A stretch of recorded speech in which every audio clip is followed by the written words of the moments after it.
कैसे हैं आप लोग? उम्मीद करते हैं कि आप सभी बढ़िया होंगे। तो हम लोगों ने फर्स्ट क्लास में बात किया था कि आगे हम लोग ड्राइंग पे बात करेंगे।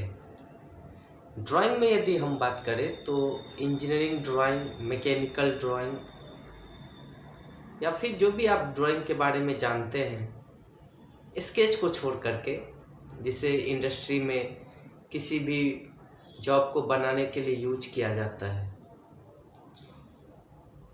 ड्राइंग को समझना एक फिटर के लिए बहुत ही ज़्यादा ज़रूरी है। यदि आप ड्राइंग को अच्छे से समझ पाते हैं तभी आप एक अच्छा जॉब परफॉर्म कर पाएंगे। हालांकि आजकल का जो सिनेरियो है कंपनी के अंदर, वो ऐसे काम कर रहा है कि एक फैब्रिकेटर अपने अंदर क्या करता है, 4 या 5 या 6 फिटर रख लेते हैं और उनका एक गैंग बना दिया जाता है कि एक फिटर है, फिर उसके अंदर एक हेल्पर रहेगा, एक गैस कटर वेल्डर, एक रीगर, एक ग्राइंडर, और वो पूरा का पूरा गैंग मिलकर के कोई जॉब परफॉर्म करता है।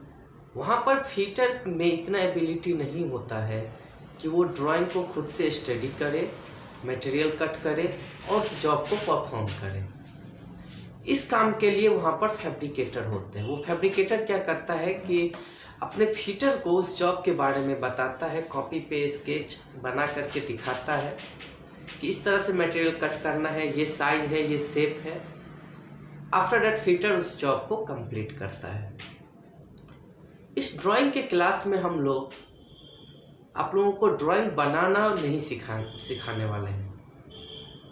हम यहाँ पर ये देखेंगे कि जो ड्राइंग आपके कंपनी में बन के आया है, चाहे वो क्रेन गार्डर का हो, कहीं पे ट्रस का हो, या फिर ग्रेटिंग सिस्टम का ही हो जो नाले के ऊपर लगाया जाता है, या फिर कोई किसी हैवी फैब्रिकेशन में किसी बड़े कॉलम का हो। किसी भी ड्राइंग में सबसे अहम मुद्दा ये होता है कि आप उस ड्राइंग में सिंबल को समझ पाते हैं कि नहीं, उसमें लाइन को समझ पाते हैं कि नहीं। तो हम लोग यहाँ पर वही चीज़ को देखेंगे कि जो आपका ड्राइंग है, उस ड्राइंग में कितने तरीके का लाइन होता है, क्या क्या सिंबल है। फॉर एग्जांपल वेल्डिंग, और फिर वेल्डिंग के अंदर भी अलग अलग सिंबल होता है कि पेनिट्रेशन कितना होगा, डेप्थ कितना होगा, कितना मटेरियल डिपॉजिट करना है। तो वेल्डिंग में भी बहुत सारा वेरिएशन फिर उसमें आता है। तो हम लोग का ड्राइंग का मैक्सिमम 3 या 4 क्लास जाएगा। 4 क्लास में हम लोग ड्राइंग को अच्छे से स्टडी करेंगे। हम लोग बेसिकली ये सीखेंगे कि एक ड्राइंग को कैसे पढ़ करके और खुद से उस जॉब को कैसे परफॉर्म करें। चलिए हम लोग शुरू करते हैं आज से। यहाँ पे आप लोग देख सकते हैं कि इंजीनियरिंग ड्राइंग जो है आपका, जो इसमें बेसिक है, ज़रा यहाँ पर ध्यान दीजिए। जो आपका इंजीनियरिंग ड्राइंग है, उस इंजीनियरिंग ड्राइंग में हम लोग मेनली कंसीडर करते हैं किसी भी ऑब्जेक्ट और उसके इंफॉर्मेशन। जो भी आपका ऑब्जेक्ट है ड्राइंग में, आपका object and information means, for example आपको एक बियरिंग बनाना है या फिर एक कोई मटेरियल कट पीस सेक्शन इस तरीके से बनाना है। तो इस मटेरियल का जो कट पीस सेक्शन जो होगा, तो इसमें कौन कौन सा मटेरियल इसमें इंक्लूड करना है, कितना उसका पार्ट इसमें इंक्लूड होगा, मटेरियल का कितना टोटल वेट होगा, ये सारा का सारा चीज़ इसमें आपका आ जाता है, ड्राइंग में आ जाता है। एग्जाम्पल के तौर पे यदि इंफॉर्मेशन, क्या इंफॉर्मेशन हम लोग कंटेंट करते हैं, तो इसके बारे में बात करें तो actual shape, accurate size, manufacturing methods, इन सभी चीज़ों को हम लोग ड्राइंग में कंसीडर करते हैं।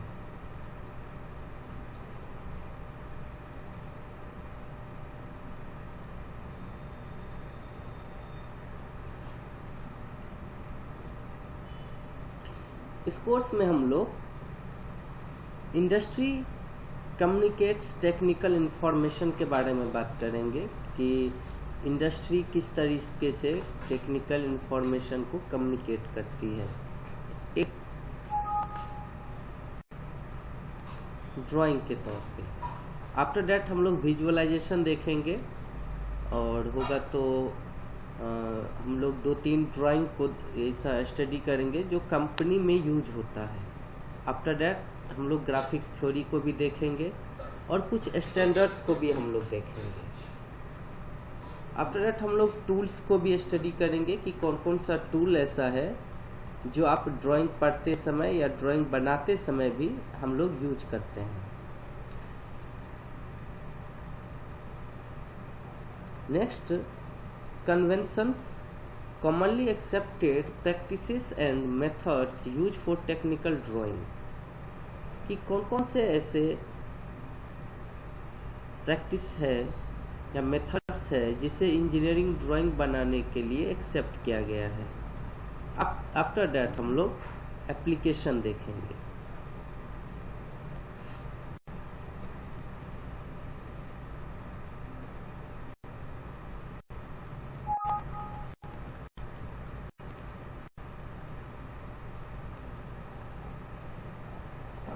इस पॉइंट को आप लोग याद रखिएगा कि जो आपका इंजीनियरिंग ड्राइंग होता है वो एक आर्टिस्ट के ड्राइंग से बिल्कुल डिफर होता है। आर्टिस्ट के ड्राइंग से हमारा ये मतलब है कि जो आपके घर में जो पेंटिंग्स बने होते हैं, दीवारों पे जो पेंटिंग लगे होते हैं, वो कोई आर्टिस्ट डिजाइन करता है और उसका डिजाइन किया जाता है कि आपका जो घर है या फिर जहाँ पे भी आप उस पेंटिंग का यूज कर रहे हैं उसकी सुंदरता को बढ़ाने के लिए। लेकिन जो मैकेनिकल ड्राइंग है या फिर जो इंजीनियरिंग ड्राइंग है वो एक स्ट्रक्चर को रूप आकार देने के लिए बनाया जाता है। फॉर एग्जाम्पल यदि हम लोग बात करें एक हेलीकॉप्टर की या फिर एक हवाई जहाज की या फिर छोटा सा हम लोग बात करते हैं कि आपके मशीन में लगने वाले एक शाफ्ट की।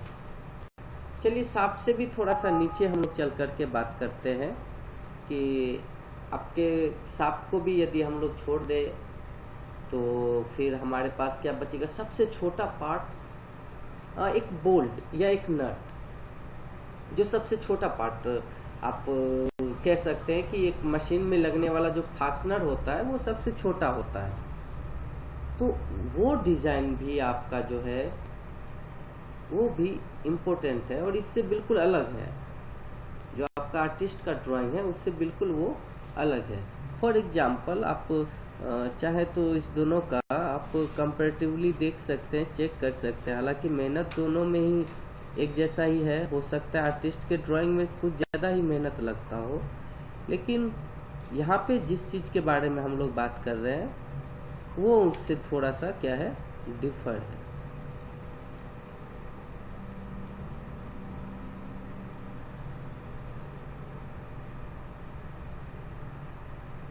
यहाँ पर देख सकते हैं कि एक बोल्ट यहाँ पर एक ड्रॉ करा गया है। इस बोल्ट को आप देख सकते हैं। ये बोल्ट, आप इस बोल्ट का ड्राइंग आप अपने घर में या आप अपने बेडरूम में नहीं लगा सकते। क्यों? क्योंकि ये सुंदरता बढ़ाने का काम नहीं करता है, बल्कि आपको ये एक मजबूत स्ट्रक्चर देने का काम करता है, जिससे आपका लाइफ शॉर्ट और इजी होता है।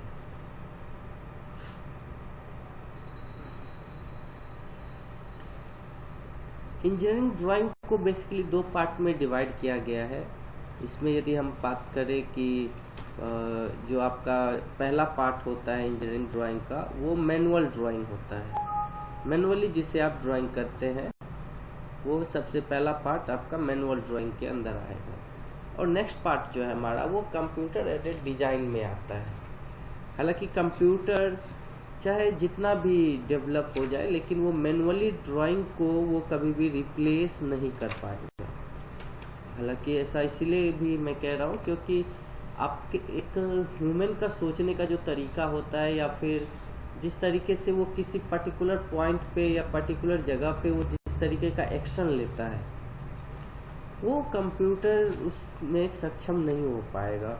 हालांकि हो जाए आने वाले समय में, लेकिन फिर भी उतने बड़े स्तर पे हम बात नहीं कर सकते, लेकिन फिर भी उतने उस तरीके से नहीं वो कर पाएगा। आप छोटा सा एक एग्जांपल समझिए कि एक कहीं गड्ढा है और उस गड्ढे से क्या करना है कि पानी को बाहर निकालना है। आपके पास पंप नहीं है आपके पास ट्यूबवेल नहीं है, तो आप क्या करते हैं, एक बाल्टी में रस्सी को बांधते हैं और उसे पानी में डुबा देते हैं और आफ्टर दैट उसे आप बाहर निकालते हैं। हालांकि ये काफ़ी इजी मेथड आपको लग रहा है, लेकिन जब हम उसे एक पुल्ली ऐड कर देते हैं और उस पुल्ली पे उस रस्सी को डाल करके बकेट को पानी के कुएं में या फिर तालाब में, जो भी है वो पॉन्ड है, जहाँ भी वो गहराई में है, वहाँ डाल के उसे निकालते हैं। तो आप यदि डेली लाइफ में ये काम कर रहे हैं तो हो सकता है कि आपने इस पर ध्यान ना दिया हो, लेकिन मैकेनिकल में जब आप आएंगे और ध्यान से देखेंगे तो वहाँ पे आपको मैकेनिकल एडवांटेज दिखेगा। जहाँ भी कहीं भी पुल्ली हम यदि यूज कर रहे हैं तो वहाँ पे आपको मैकेनिकल एडवांटेज देखने के लिए मिल सकता है। पुल्ली यदि आप मोर देन 1 यूज कर रहे हैं तो मैकेनिकल एडवांटेज आपका ज़्यादा बढ़ता है। तो कंप्यूटर एडेड डिजाइन जो भी है वो भी हम लोग ही डिजाइन करते हैं, और इंडस्ट्रीज में मैक्सिमम जो डिजाइन आजकल यूज किया जाता है वो कंप्यूटर एडेड डिजाइन ही होता है।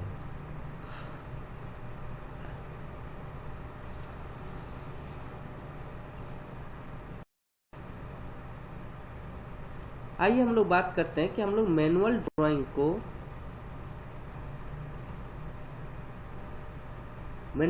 को हम लोग इतना वैल्यू क्यों देते हैं। सबसे पहला पॉइंट तो यह है कि कंप्यूटर ड्राफ्ट को या ड्राफ्टर या ड्राफ्टिंग बोर्ड जो आप लोग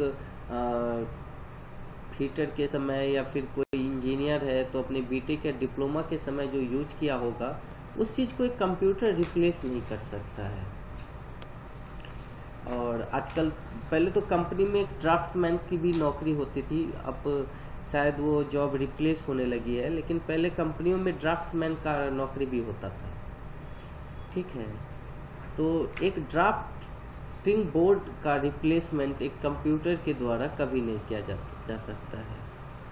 नेक्स्ट है, once you have learn the basics of mathematics, now after class 12 you are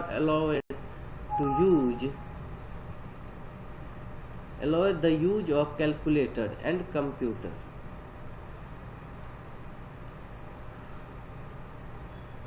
जब आप छोटे बच्चे थे, कहने का पॉइंट ये है कि जब आप छोटे बच्चे थे तो मैथमेटिक्स को आपको पेपर पे करना होता था, चाहे वहाँ पर कोई इक्वेशन है या कोई डिफ़िकल्ट अलजेब्रा है या ज्योमेट्री है, कुछ भी है, तो आप उसे अपने पेन और पेपर के मदद से हेल्प से वो चीज़ कैलकुलेट करते थे।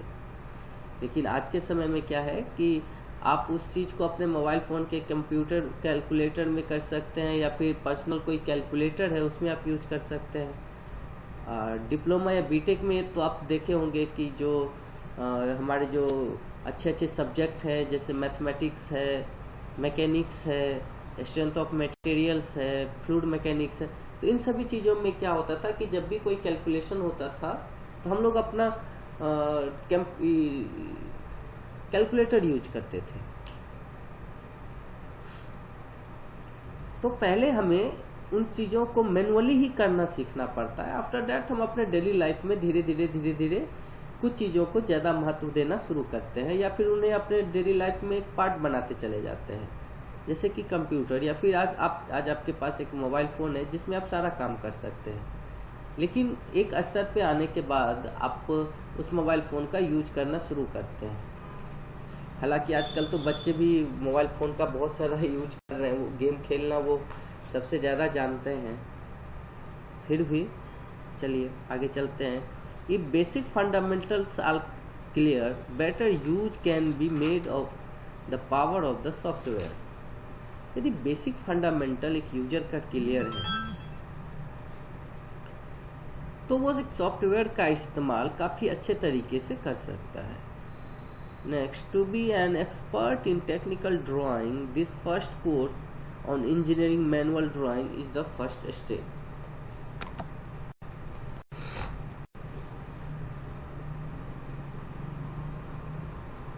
यदि एक ड्राइंग को क्रिएट करने के लिए सिंपल एक ड्राइंग यदि आपको कहा जाए कि एक ड्राइंग को बनाना है, यहाँ पर देखिए, इस एक छोटे से ड्राइंग को आपको यदि बनाना है ये एक सिंपल सा ड्राइंग है, थोड़ा सा लाइन जिग-जैग हो रहा है, लेकिन आप ये लेके चलिए कि लाइन स्ट्रेट है, ठीक है। एक सिंपल सा लाइन है, इस लाइन को यदि ड्रॉ किया जाए, ड्रॉ करने के लिए आपसे कहा जाए तो इसके लिए आपको कुछ टूल्स टेकल्स की ज़रूरत हो सकती है।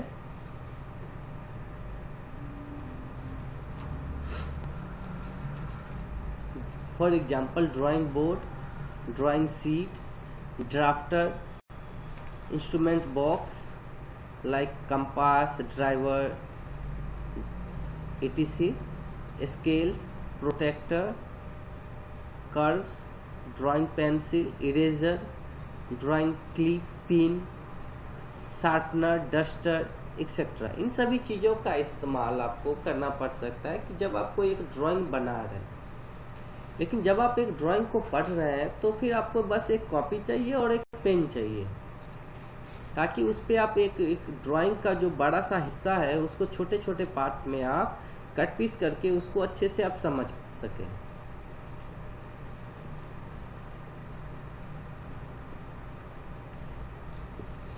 यहाँ पर देखिए एक ड्राइंग बोर्ड आपको दिख रहा होगा।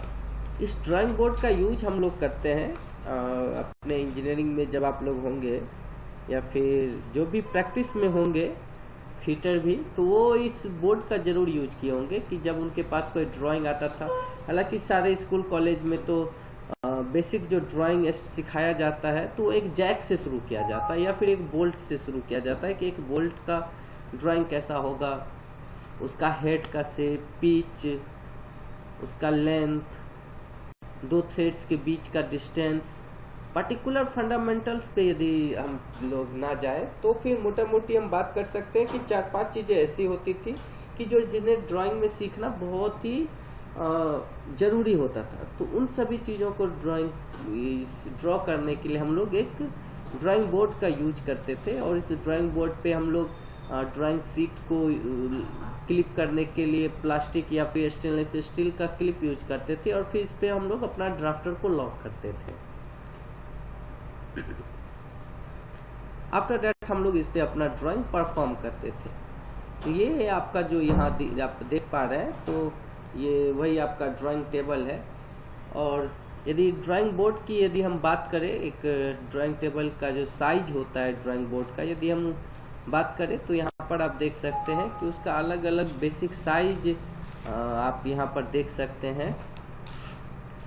डेजिग्नेशन में इसको अलग अलग डेजिग्नेशन में इसको कन्वर्ट किया गया है, और ये जो भी साइज है ये मिलीमीटर में गिवन है।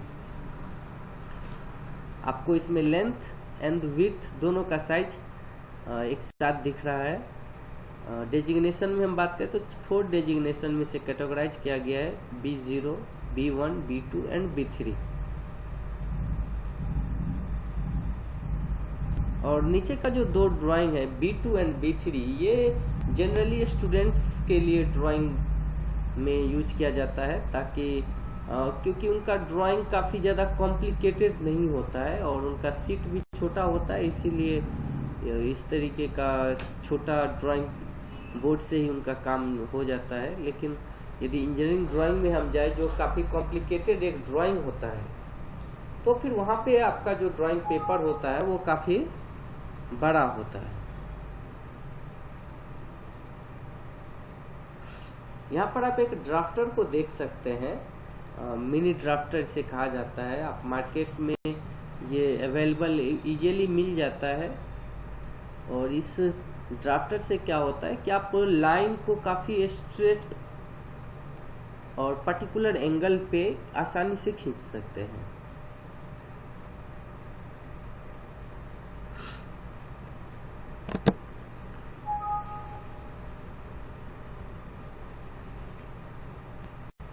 नेक्स्ट क्लास में जब हम लोग आएंगे तो हम लोग लाइन के बारे में से बात करना शुरू करेंगे, और ड्राइंग में हम लोग सिंबल तक स्टडी करेंगे कि एक लाइन और सिंबल दो अलग अलग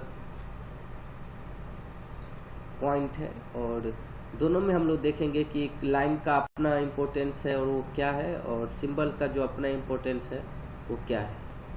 तब तक के लिए आप सभी का धन्यवाद। Thank you.